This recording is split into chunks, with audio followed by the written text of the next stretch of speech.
Capítulo 12.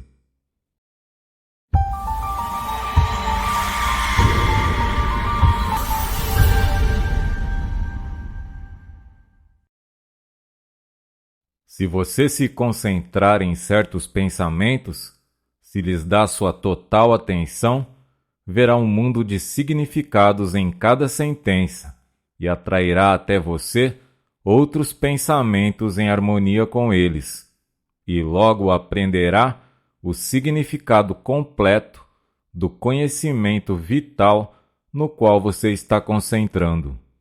O conhecimento não se aplica por si só.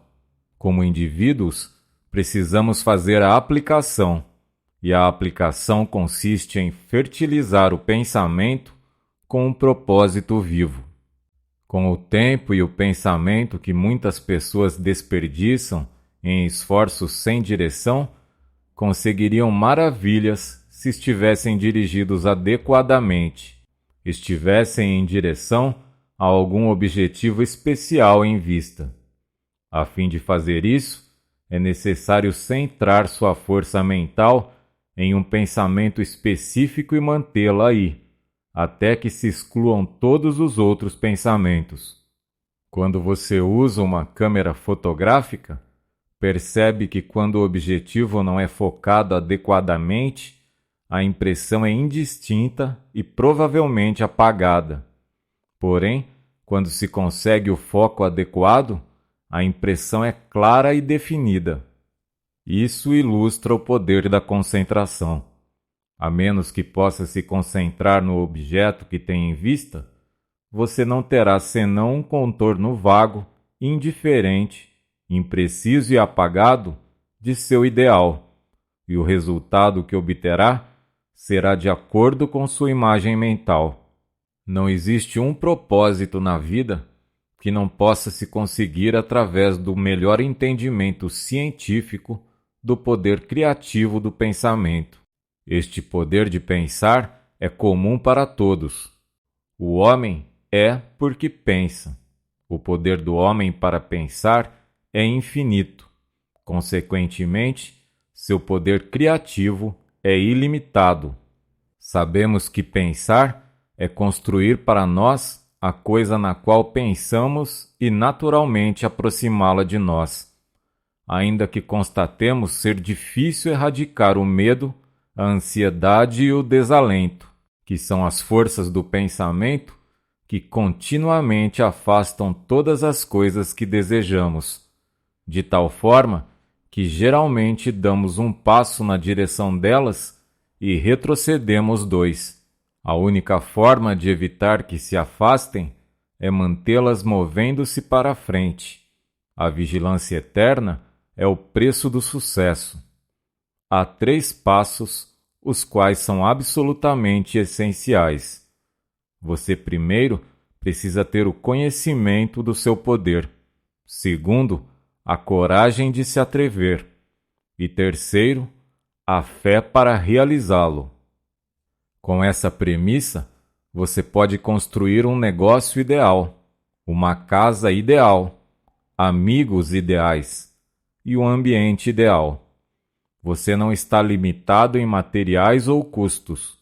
O pensamento é onipotente e tem o poder para retirar do banco infinito da substância fundamental tudo o que precisa. Portanto, uma infinidade de recursos está à sua disposição. Porém, seu ideal deve ser preciso, bem definido. Ter um ideal hoje, outro amanhã e um terceiro na semana seguinte significa dispersar suas forças para nada conseguir. Seus resultados serão uma insignificante e caótica combinação de material desperdiçado. Infelizmente, este é o resultado que muitos estão obtendo e a causa é evidente por si mesma. Se um escultor começasse a esculpir em uma peça de mármore com seu cinzel e mudasse seu ideal a cada 15 minutos, que resultado poderia ser esperado? E por que deveria você esperar um resultado diferente ao moldar a mais maravilhosa e plástica das substâncias, a única substância real?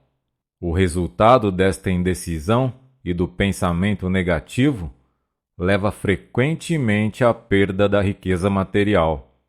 A suposta independência, que exigiu muitos anos de trabalho e esforço, repentinamente desaparece. Frequentemente descobrimos que o dinheiro e as propriedades em nada representam independência. Pelo contrário, descobrimos que a única independência se encontra na aplicação prática do conhecimento, do poder criativo do pensamento.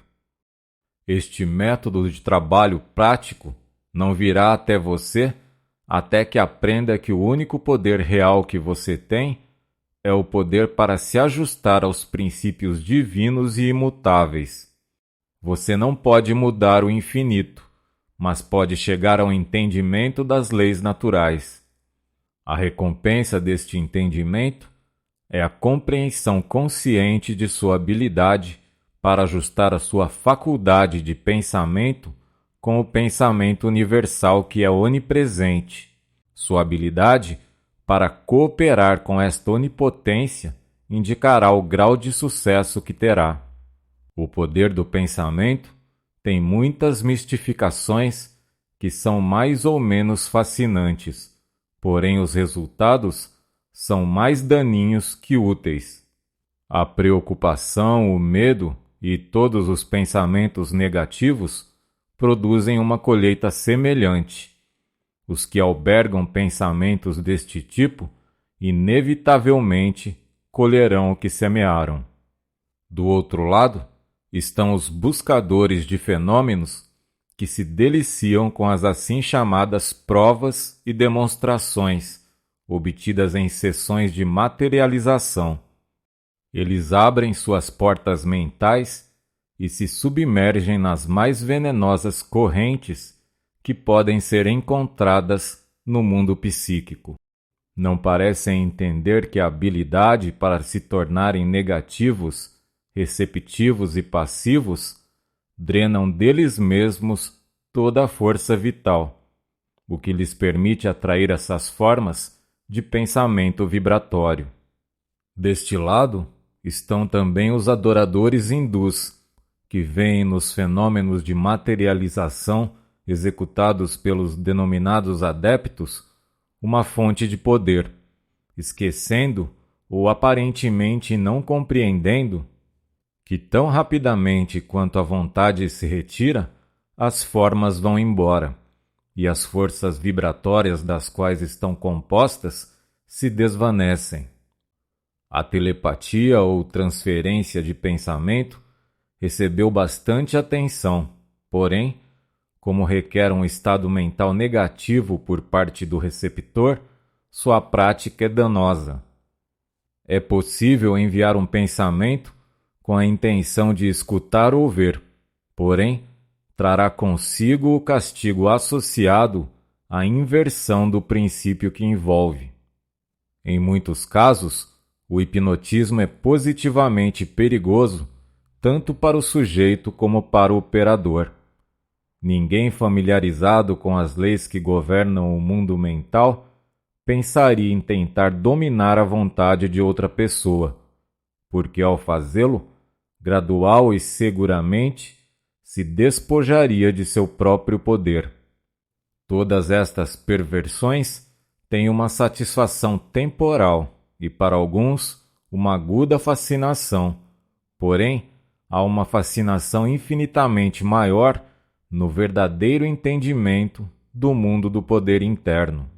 Um poder que se incrementa com o uso, que é permanente em vez de fugaz, que não somente é potente, corretivo para remediar erros passados ou para remediar os resultados de pensamentos equivocados, senão que também é o agente profilático que nos protege de todo tipo e forma de perigo.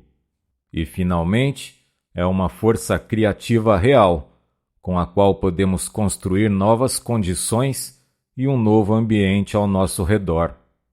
A lei é que o pensamento se correlacionará com o seu objeto e o trará ao mundo material em correspondência ao pensado ou produzido no mundo mental. Vemos claramente, então, a absoluta necessidade de ver que cada pensamento traz consigo o germe inerente de verdade, a fim de que a lei do crescimento traga à manifestação o bom, porque o bom, por si só, confere todo o poder permanente. O princípio que dá ao pensamento o poder dinâmico para se correlacionar com seu objeto e, portanto, para dominar qualquer experiência humana, é a lei da atração, que é outro nome para o amor. Este é um princípio eterno e fundamental, inerente a todas as coisas, em todo sistema de filosofia, em toda religião e em toda ciência. Não há forma de escapar da lei do amor. O pensamento impregnado com amor se torna invencível. Encontramos esta verdade confirmada onde quer que se aceite o poder do pensamento.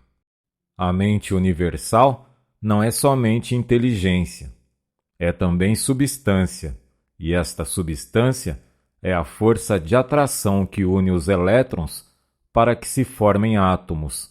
Os átomos são unidos pela mesma lei para formar as moléculas, que, por sua vez, tomam formas objetivas, e assim vemos que a lei do amor é a força criativa por trás de toda a manifestação, não somente de átomos, mas como também de mundos, do universo e de tudo que a imaginação possa formar uma ideia. É a operação desta maravilhosa lei da atração que levou os homens de todas as idades e de todos os tempos a acreditar que deveria existir um ser que responde às suas petições e desejos e manipulou eventos de modo a realizar suas necessidades.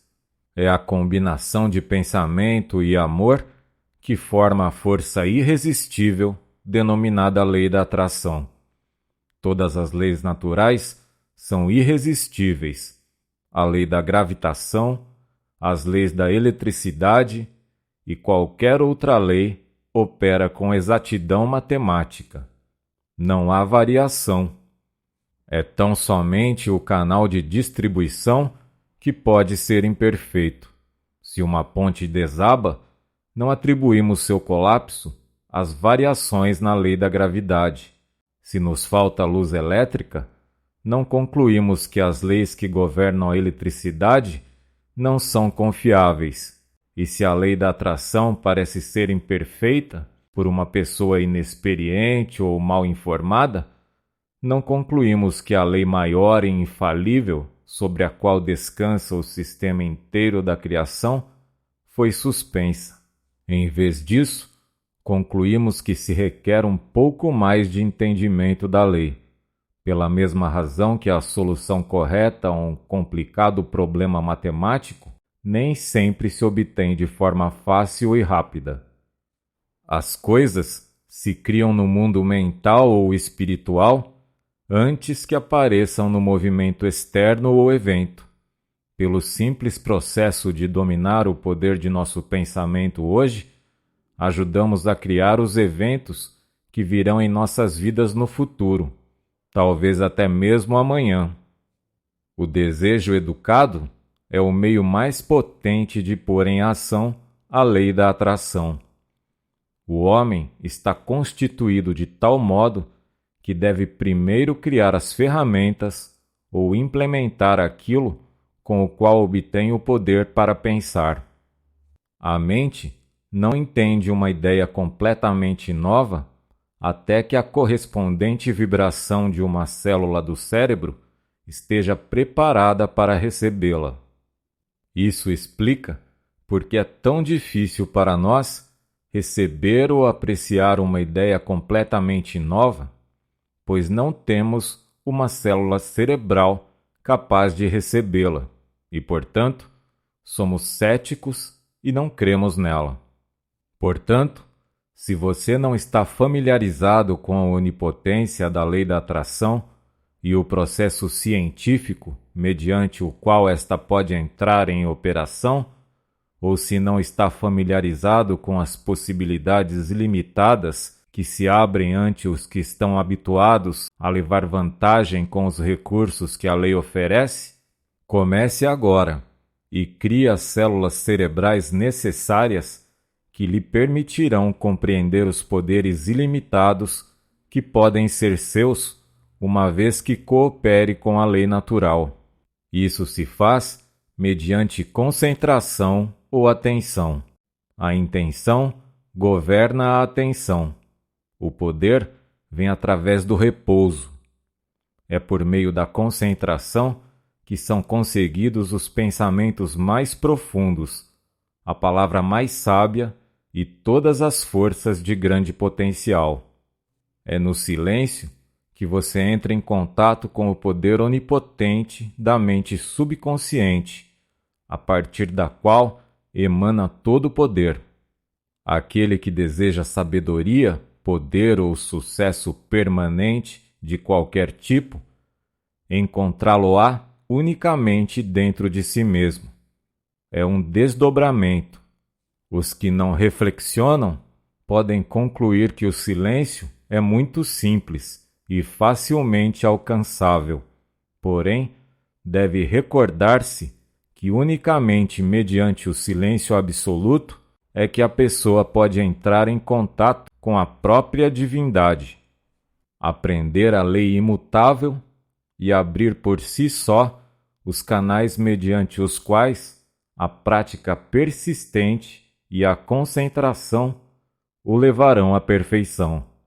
Esta semana, vá ao mesmo quarto ou cômodo, tome a mesma cadeira e a mesma posição de sempre. Certifique-se de se relaxar, deixar-se ir, tanto mental como fisicamente. Sempre faça isso e nunca procure fazer o trabalho mental sob pressão.